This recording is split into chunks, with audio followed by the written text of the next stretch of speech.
তৃণমূল এক মাসের মধ্যে শেষ হয়ে যাবে সেটা ভাবতে পারেনি রিষ্টা এসে বললেন নারী ও শিশু উন্নয়ন ও সমাজ কল্যাণ দপ্তরের মন্ত্রী অগ্নিমিত্রা পাল। বুধবার হুগলির রিষ্টায় বঙ্গীয় প্রদেশ মারোয়ারি সম্মেলনে আসেন অগ্নিমিত্রা পাল। সেখানে তিনি বলেন, প্রধানমন্ত্রী বলছেন ভয় আউট ভরসা ইন। আজকে তারা 15 বছর ধরে ভয় দেখিয়ে এসেছে, তারা সব আজকে শ্রীঘরে জেলের ভেতর গেছে। যারা গেছে আর যারা যায়নি তাদের খাতা খোলা হবে, পাপের ঘরা পূর্ণ হয়ে গিয়েছে।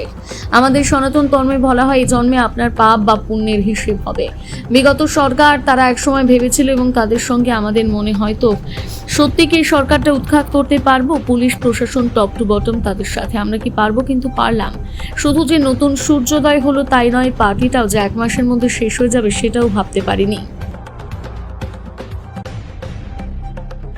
আমার বক্তব্যের আগে বললে যে এখানে খুব ভয়ের পরিবেশ।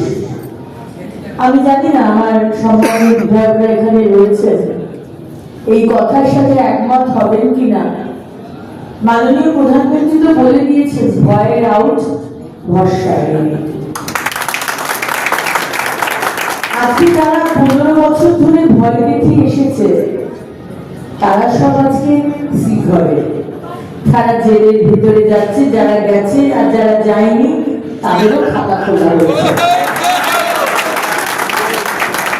পাপের ঘরা পূর্ণ হয়ে গেছিল এবং আমাদের সনাতন ধর্মে বলা হয় না যে এই জন্মেই আপনার পাপ বা পুণ্যের হিসেব হয়ে যাবে।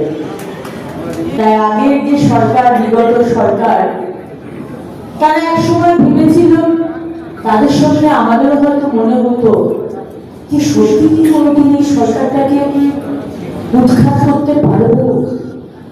পুলিশ তাদের সাথে, প্রশাসন তাদের সাথে, টপ টু বটম বিউরোক্রেসি সবাই তাদের সাথে, আমরা কি পারবো। কিন্তু শুধু যে পারলাম, শুধু যে নতুন সূর্যোদয় হলো তাই নয়, এই পার্টিটাই যে এক মাসের মধ্যে শেষ হয়ে যাবে সেটাই ভাবতে পারিনি।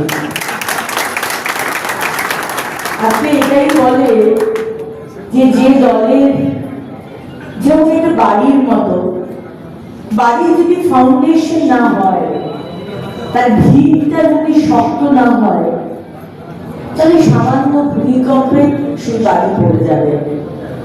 আজকে আগের সরকার, আগের পার্টিও তাদের না ছিল কোনো আদর্শ, না নীতি, না দর্শন।